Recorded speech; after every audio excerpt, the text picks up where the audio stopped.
Assalamualaikum warahmatullahi wabarakatuh. Let me introduce myself. My name is Fenizan Agustin. I'm a student from STKIPL Maksum Langkat, PBI 2B. Di sini saya ingin membahas tentang 1. Apa itu guru? 2. Apa saja kriteria guru? Yang ketiga, mengapa harus ada guru? Yang keempat, bagaimana seharusnya seorang guru ideal itu? Yang kelima, apa peran guru? Okay, let me start with teacher definition. Teacher is a position or job or position that requires expertise, responsibility, and loyalty. A profession cannot be done by anyone who has not been trained or prepared for it. Next, inilah 10 kriteria untuk jadi guru profesional. Dikutip dari Ruang Guru 20 September 2016. 1. Adil. Jadilah sosok pendidik yang objektif, bukan subjektif.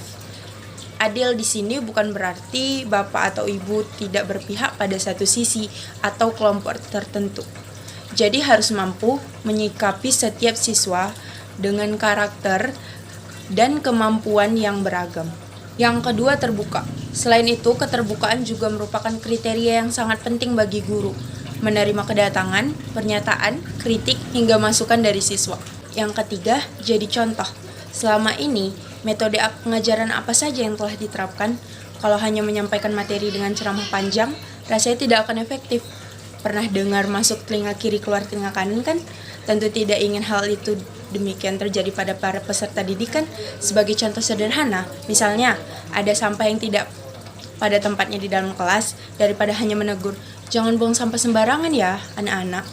Akan lebih baik jika Bapak Ibu langsung mengambil sampah tersebut dan memasukkannya ke dalam tempat sampah.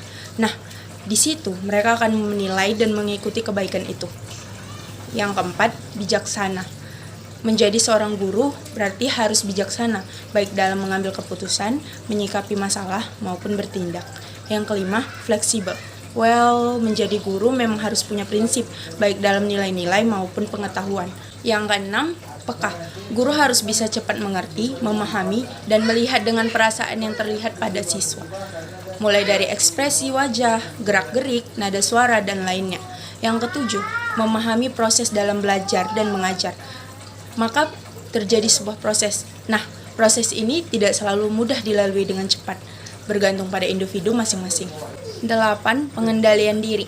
Menjadi seorang guru yang akan jadi teladan siswanya, maka harus bisa mengendalikan diri, yaitu mampu memberikan pertimbangan rasional dalam memutuskan sesuatu dan memecahkan masalah. Yang kesembilan, konsisten. Seorang guru juga harus bersikap konsisten, tidak pelin-pelan. Kalau sedikit-sedikit berubah, tentu akan berpengaruh pada tingkat respek siswa ke gurunya. Yang ke-10, memahami jiwa siswa. Seorang guru itu layaknya dokter. Bagaimana dokter mengobati pasien yang sakit, tentu dokter tersebut harus paham jenis penyakit yang diderita peserta pengobatannya. Nah, sama halnya dengan guru, mengobati jiwa siswa dan membentuk karakter baiknya. Oleh karena itu, jadilah guru yang mengerti sifat dasar jiwa manusia, kekurangan, serta cara menanganinya. Next, mengapa harus ada guru? Dikutip dari Berawang News, Kamis 25 November 2021, pukul 7:01 waktu Indonesia Barat. Guru cahaya penerang bagi siswanya, pelita dalam hidup. Tanpa guru dunia gelap karena tidak ada yang menerangi. Semua manusia tanpa ilmu, kebodohan, pembohongan, kesombongan ada di mana-mana. Kenapa? Karena tiada yang mengajarkan alfabet, iqra, keimanan, akhlak, dan sebagainya. Mengapa harus ada guru? Karena guru pilar penting dalam segala bidang. Berkat ada guru, dunia bercahaya seluruh penjuru dunia. Dengan adanya bimbingan guru, semua manusia sudah dapat mengenal siapa dirinya, karena sudah ada ilmu yang diberikan guru. Next, dikutip dari halaman Kompasiana.com, menjadi guru ideal oleh Iko Rizky Amalia, terbit 3 Mei 2015 dan diperbaharui 17 Juni 2015. Menjadi guru ideal adalah harapan semua guru di negeri ini. Untuk menjadi guru ideal, tidaklah semudah membalikan telapak tangan. Banyak hal-hal yang harus mereka lakukan seperti 1. Menguasai materi dalam pelajaran secara mendalam. Yang kedua, mempunyai wawasan luas. Yang ketiga, komunikatif. Yang keempat, menggabungkan teori dan praktik. Yang kelima, mempunyai variasi pendekatan dengan anak didik. Yang keenam, tidak terlalu menekan dan memaksa.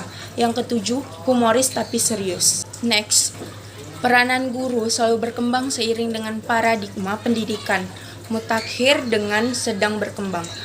Tugas dan fungsi guru menurut Undang-Undang Nomor 20 Tahun 2003 dan Undang-Undang Nomor 14 Tahun 2005 bahwa peran guru adalah sebagai 1. Pendidik. Guru sebagai pendidik adalah mereka yang terlibat langsung dalam membina, mengarahkan, dan mendidik peserta didik. Waktu dan kesempatannya dicurahkan dalam rangka mentransformasikan ilmu dan menginternalisasikan nilai termasuk pembinaan akhlak mulia dalam kehidupan peserta didik. Ramayulis 2003. 2. Pengajar. Guru membantu peserta didik yang sedang berkembang untuk mempelajari sesuatu yang belum diketahuinya, membentuk kompetensi, dan memahami materi standar yang dipelajari. Guru sebagai pengajar harus terus mengikuti perkembangan teknologi, sehingga apa yang disampaikan kepada peserta didik merupakan hal-hal yang up to date dan tidak ketinggalan zaman. Yang ketiga, pembimbing. Guru sebagai pembimbing dapat diibaratkan sebagai pembimbing perjalanan yang berdasarkan pengetahuan dan pengalamannya yang bertanggung jawab. Sebagai pembimbing, guru harus merumuskan tujuan secara jelas, menetapkan waktu perjalanan, menetapkan jalan harus yang ditempuh, menggunakan petunjuk perjalanan, serta menilai kelancarannya sesuai dengan kebutuhan dan kemampuan peserta didik. Yang keempat, pengarah. Guru adalah seorang pengarah bagi peserta didik, bahkan bagi orang tua. Sebagai pengarah, guru harus mampu mengarahkan peserta didik dalam memecahkan permasalahan-permasalahan yang dihadapi, mengarahkan peserta didik dalam mengambil suatu keputusan dan menemukan jati dirinya. Yang kelima, pelatih. Proses pendidikan dan pembelajaran memerlukan latihan keterampilan, baik intelektual maupun motorik, sehingga menuntut guru untuk bertindak sebagai pelatih yang bertugas melatih peserta didik dengan pembentukan kompetensi dasar sesuai dengan potensi masing-masing peserta didik. Yang keenam, penilai. Penilaian atau evaluasi merupakan aspek pembelajaran yang paling kompleks karena melibatkan banyak latar belakang dan hubungan, serta variabel lain yang mempunyai arti apabila berhubungan dengan konteks yang hampir tidak mungkin dapat dipisahkan dengan setiap segi penilaian dan pengevaluasi dari peserta didik. That's all for my discussion this time. There are many wrong words of search. I apologize. Thank you and goodbye. Wassalamualaikum warahmatullahi wabarakatuh.